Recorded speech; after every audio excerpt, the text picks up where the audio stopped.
Hello दोस्तों, हम लोग पिछले 2 वीडियो में बात कर चुके हैं जो भी हमारे बेसिक कॉन्सेप्ट्स थे उनकी, लेकिन उन कॉन्सेप्ट्स को समझने की प्रोसेस में हम लोगों ने एक कहानी सुनी थी, है ना। लेकिन एग्जैक्टली वो कॉन्सेप्ट क्या था उसको हम लोग एक बार फ्लो चार्ट बना करके समझते हैं। फ्लो चार्ट जो लोगों ने कंप्यूटर पढ़ा है उन लोगों ने देखा होगा। तो फ्लो चार्ट में क्या होता है कि पहले एक चीज हुई, फिर दूसरी हुई, फिर तीसरी, और उसके बाद से हम चौथी चीज तक पहुंच जाते हैं। तो जो पहला कॉन्सेप्ट था, पहला कॉन्सेप्ट हमारे क्या था कि अर्थव्यवस्था में हम ये मानते हैं, जब हम अर्थशास्त्र पढ़ रहे होते हैं, कि सभी के पास संसाधन जो है वो सीमित है। कैसे सीमित है? देखिए, मान लीजिए कोई किसान है या कोई भी इंसान है, मैं एक टीचर हूं, तो मैं कितना पढ़ा सकता हूं? मेरे पास समय की सीमा है, साथ में मेरे ज्ञान की सीमा है, मुझे जो भाषाएं आती हैं उनकी सीमा है ना। तो इस वजह से जो कुछ मैं प्रोड्यूस कर सकता हूं, मैं क्या प्रोड्यूस कर सकता हूं? मैं कुछ क्लासेस प्रोड्यूस कर सकता हूं, राइट। ऐसे ही कोई किसान है, वो क्या कर सकता है? किसान क्या क्या बना सकता है? किसान के पास मान लीजिए गेहूं का खेत है, तो कितनी बड़ी उसके पास जमीन है, साथ में कितने लोग उसके पास काम करने वाले हैं, है ना। ये सारे इतने सारे फैक्टर्स होते हैं जो सीमित हैं। अब क्योंकि किसी भी चीज को बनाने के फैक्टर्स सीमित हैं, इसका मतलब क्या होगा कि कोई भी चीज अनंत नहीं बनाई जा सकती है। और जब आप अनंत बना नहीं सकते हो तो उसी चीज को जो भी आपने बनाया, मान लीजिए अगर मैं किसान होता तो मैंने गेहूं बनाया और उस गेहूं का थोड़ा सा हिस्सा मैंने अपने परिवार के लिए रख लिया, बाकी जो हिस्सा था उसको मैंने बेच दिया था, और उस हिस्से को बेच करके ही जो कुछ मुझे मिल रहा था उससे मैं अपनी बाकी की वस्तुएं और सेवाएं जिनकी मुझे जरूरत पड़ती है उन सबको खरीद रहा था। ठीक है, ये हम लोगों ने पहले बात की थी। तो पहली चीज है, क्योंकि मेरे पास जो संसाधन है वो सीमित है, इसलिए मैं कोई भी चीज असीमित नहीं बना सकता। तो अब असीमित बना नहीं सकता, इसका मतलब क्या हो गया कि जो उत्पादन है वो कितना होगा, कैसा होगा? सीमित उत्पादन होगा। तो पहली चीज तो हो गई सीमित उत्पादन। अब सीमित उत्पादन है तो अब उसके बदले में जो भी मुझे पैसा मिलेगा या मेरी जो भी इकोनॉमिक वैल्यू मुझे मिलेगी, आर्थिक रूप से जो मुझे मूल्य मिलेगा वो भी सीमित होगा। और इस वजह से बहुत सारी वस्तुएं जो मैं खरीद सकता था वो खरीद ही नहीं पा रहा हूं, कुछ ही खरीद पा रहा हूं, क्योंकि मेरे पास असीमित संसाधन नहीं थे। तो क्या होगा? अन्य वस्तुएं एवं सेवाएं खरीदने के लिए सीमित संसाधन है, और आजकल जो संसाधन है उसको धन बहुत अच्छा एक तरह से उसका एक कन्वर्टर है। कोई भी संसाधन, जैसे मान लीजिए मैं गेहूं उगा रहा था, तो गेहूं के बदले मैं सीधे सीधे कुछ और नहीं खरीदता हूं, मैं गेहूं के बदले मुझे रुपए मिलता है, फिर मैं रुपए से कुछ और खरीदता हूं, है ना। तो अब क्योंकि उत्पादन ही सीमित है तो मेरे पास जो भी खरीदने का मौका है, जो भी चीज मैं खरीद पा रहा हूं वो भी उसके बदले में सीमित पैसा मिला, तो सीमित पैसे से मैं सीमित वस्तुएं और सीमित सेवाएं ही खरीद पाऊंगा। ठीक है, फिर क्या होगा? कुछ ही वस्तुएं अथवा सेवाएं खरीद पाने की विवशता। अब विवश हो गया हूं मैं, क्या हो गया हूं मैं? विवशता। ठीक है, देखिए विवशता का मतलब क्या है कि मुझे कुछ भी खरीदना है, मुझे गाड़ी भी खरीदनी है, मुझे घर भी खरीदना है, मुझे वर्ल्ड टूर भी करना है ना, मुझे पूरी दुनिया घूमनी है। उसके बाद से फिर मुझे एक गाड़ी नहीं खरीदनी है। कई बार हम लोग देखते हैं ना कि धोनी की गाड़ियों का एक सीरीज दिखाई जाती है, सचिन तेंदुलकर की गाड़ियों की पूरी सीरीज दिखती है कि उनके घर में कौन कौन सी गाड़ियां हैं। तो अगर वो भी, उनके पास भी संसाधन सीमित नहीं है, उनको भी लगता हो कि ये गाड़ी भी खरीद लो, फिर सोचते होंगे नहीं यार ये नहीं खरीदते हैं, है ना। तो हो क्या रहा है, अभी हम एक कॉन्सेप्चुअल लेवल पर, एक अवधारणा के स्तर पर जब बात कर रहे हैं तो हमें समझ में आता है कि किसी के भी पास असीमित संसाधन है ही नहीं। ठीक है, तो अब क्या हो गया? सारे लोग विवश हैं कि उन्हें कुछ ही खरीदना पड़ेगा। और जैसे ही ये प्रश्न आता है ना कि हमें कुछ ही खरीदना है, वैसे ही एक नई समस्या उत्पन्न होती है, उसको हम लोग बोलते हैं चॉइस। कि आपको पिक करना पड़ता है, आपको ढूंढना पड़ता है कि यार ये भी है, ये भी है, ये भी, हम यही खरीदेंगे, है ना।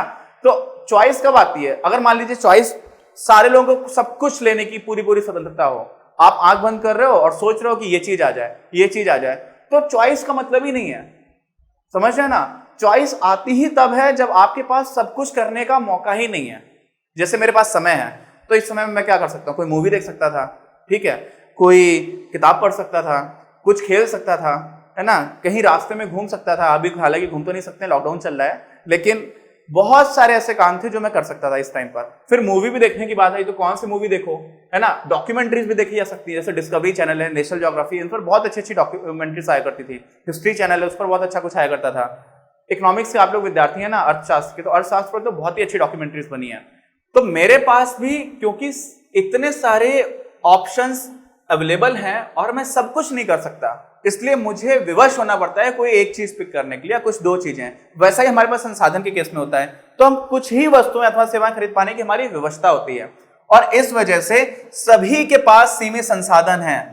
ये जो हम लोग शुरू में पढ़ते थोड़ा सा अटपटा लगता है यार कि मुकेश अंबानी है, इतना पैसा उनके पास, और भी जो बहुत पैसे वाले लोग हैं, बिल गेट्स है पूरी दुनिया में, वॉरेन बफेट है, अभी जो हमारे अमेजोन के फाउंडर हैं जेफ बेजोस, तो उनके पास तो बहुत पैसा है, लेकिन उनके पास भी सीमित है, सब कुछ वो भी नहीं कर सकते हैं।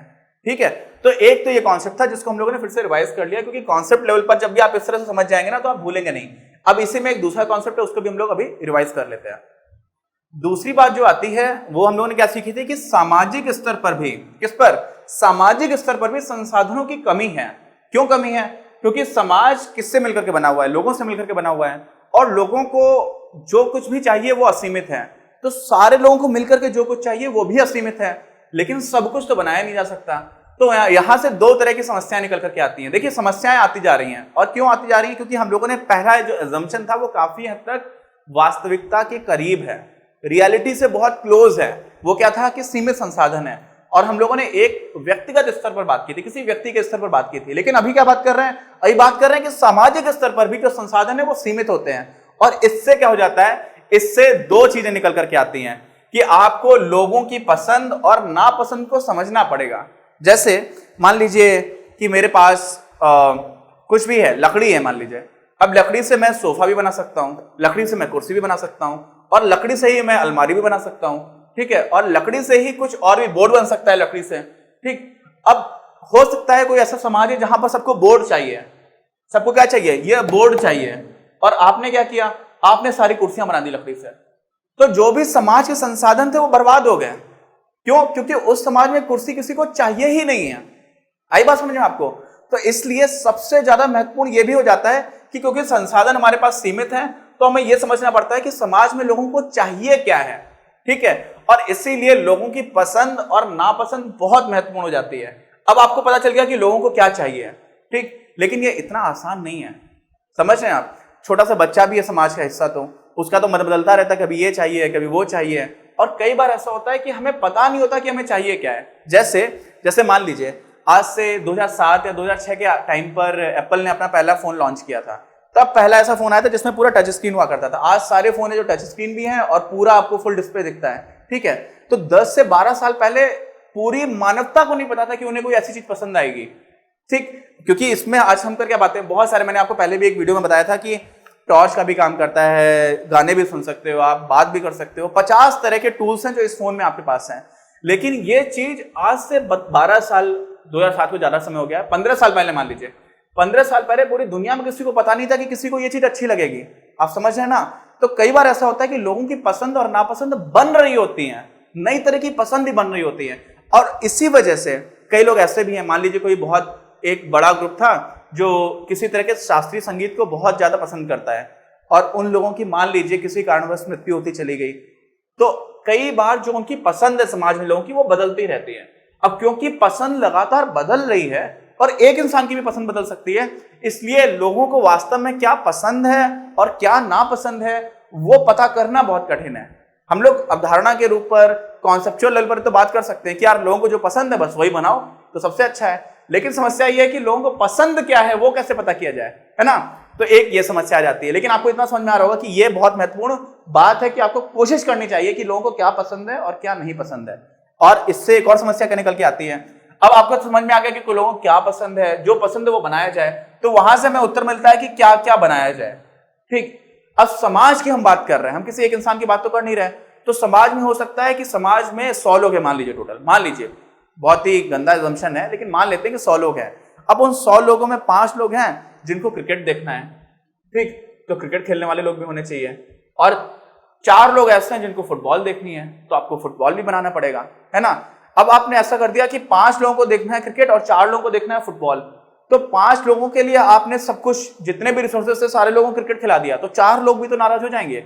और कहीं आपने उल्टा कर दिया कि फुटबॉल के लिए ज्यादा सारे संसाधन दे दिए और क्रिकेट के लिए कम दे दिए, तो भी क्या होगा? लोग सोचेंगे यार हमें देखना क्रिकेट था और आ तो फुटबॉल रहा है टीवी पर, तो कोई देखेगा नहीं। तो होता क्या है कि हर समय पर हमें ये ढूंढते रहना होता है कि कौन कौन सी चीजें बनाई जाएं, वो पसंद और नापसंद से जुड़ी हुई हैं, साथ में कौन सी चीज कितनी बनाई जाए।